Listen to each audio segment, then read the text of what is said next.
L'autre jour, j'étais en visite à domicile chez une femme qui est enceinte à peu près de 7 mois et demi et qui attend son 7e enfant. Et on se met à papoter comme dame pendant son monitoring. Et là, elle me parle de ses derniers résultats d'analyse et de son prélèvement vaginal parce qu'elle était positive à Streptocoque B. Et là, je me suis rendu compte qu'on a beau attendre son 7e enfant, et ben c'est pas du tout simple de comprendre qu'est-ce que c'est que le strepto B, quels sont les risques pendant la grossesse et pour le bébé. Donc je vous explique tout dans cette vidéo. Le streptocoque du groupe B, de son vrai nom Streptococcus agalactiae ou de son surnom Strepto B, c'est une bactérie qui existe à l'état normal dans le corps humain et d'habitude on la trouve dans le tube digestif.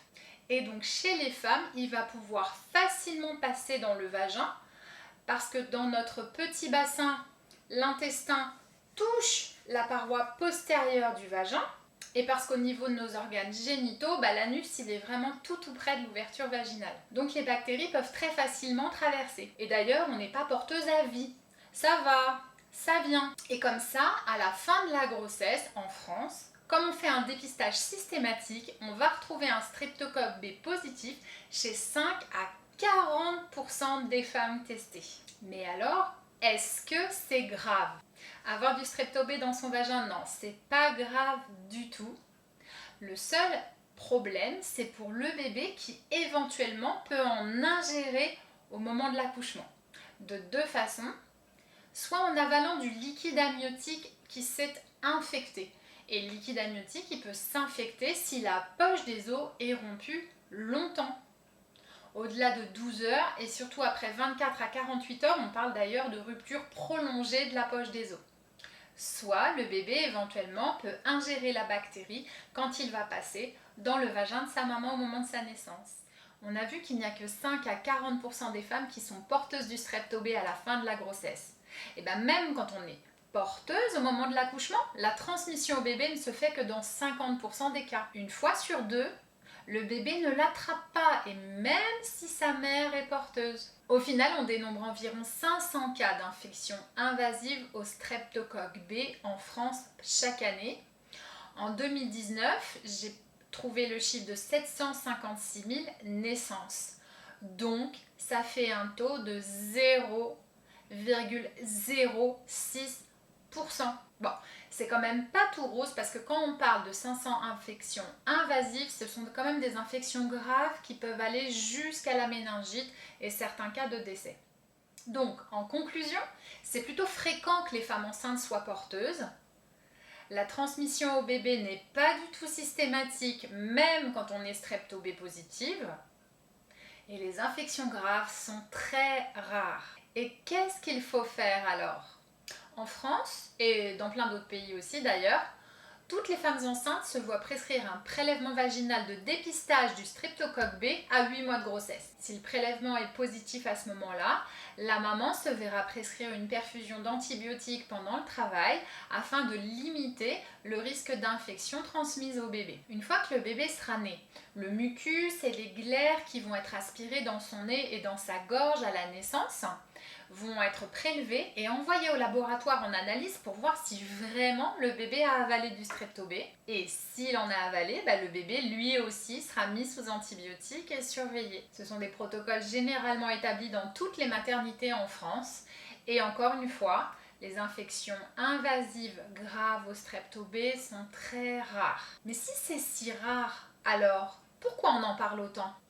Ça c'est une très bonne question parce qu'en France 99% des accouchements de toute façon ont lieu à l'hôpital et les fameuses mucosités du bébé dans son nez, dans sa gorge dont je vous parlais tout à l'heure, une fois qu'elles ont été aspirées, elles sont systématiquement analysées en laboratoire. Donc de toute façon, si le bébé avait ingéré du strepto B, on finirait forcément par le savoir. Et en préparant cette vidéo, j'ai lu une étude médicale d'une équipe de l'hôpital Cochin super intéressante qui apportait la preuve scientifique que le traitement systématique par antibiotiques de toutes les femmes testées positives au strepto B avait potentiellement sélectionné dans les années 60 des familles de streptocoques beaucoup plus invasives et beaucoup plus résistantes en éradiquant par contre des streptocoques beaucoup plus bénins. Et finalement, est-ce que c'était vraiment une si bonne chose? Alors aujourd'hui, en France, on n'utilise plus le même type d'antibiotiques que dans l'étude dont je viens de vous parler, mais il n'empêche que le traitement par antibiotiques systématique, s'il limite bel et bien le risque de transmission au bébé, ne s'avère pas efficace au final pour que le nombre d'infections invasives graves, quant à lui, diminue. Et enfin, quand on administre un antibiotique, il ne fait pas la différence entre les bonnes bactéries et les moins bonnes, celles qu'on veut éliminer. Il les élimine toutes, y compris les bactéries de défense, celles qui font partie de notre microbiote naturel et qui nous protègent de certaines infections, comme les mycoses par exemple, et qui participent au bon fonctionnement de notre système immunitaire. Alors, on ne pourrait pas s'y prendre autrement? Comme pour toutes les infections, le microbe, c'est rien. Le terrain, c'est tout. Sinon, comment on pourrait expliquer que la même bactérie va donner soit rien du tout, soit une infection invasive grave comme une méningite?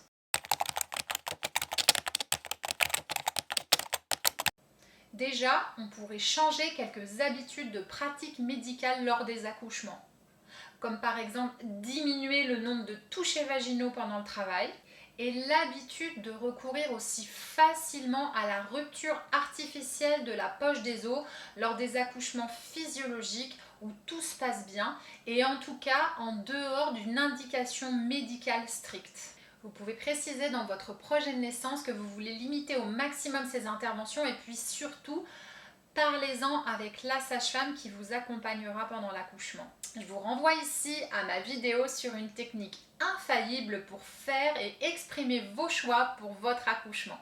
Et chacune d'entre nous peut agir pour son bien-être, sa santé et favoriser sa meilleure immunité en veillant à son sommeil, un sommeil de qualité et en nombre d'heures suffisant, en pratiquant la relaxation, le repos, la sophrologie pour diminuer le stress, en ayant une alimentation variée avec des produits frais, pas des plats tout préparés, pour éviter les déficits nutritionnels, avec un apport suffisant en minéraux comme le zinc et le magnésium notamment, les vitamines C, B1 et la vitamine D pendant l'hiver. Et puis il y a plein d'autres aliments qui sont connus pour favoriser le système immunitaire, le curcuma, l'ail, l'extrait de pépins de pamplemousse pour ne citer que cela entre autres. Et bien sûr pour les bébés, favoriser au maximum l'allaitement maternel sans négliger le colostrum magique et la tétée de bienvenue. Déjà pour moi, j'ai des possibilités de faire ces choix et d'agir pour ma santé et celle de mon bébé. J'espère que cette vidéo vous a plu. Je vous liste dans la barre d'infos toutes les références des différents articles scientifiques sur lesquels je me suis basée. Si vous aimez ma façon d'expliquer et ma pédagogie, je viens de lancer un programme en ligne pour retrouver son périnée en pleine forme après l'accouchement. Pour une copine qui a accouché il y a quelques mois ou peut-être pour vous dans quelques semaines, je vous mets aussi le lien dans la barre d'infos. À très bientôt!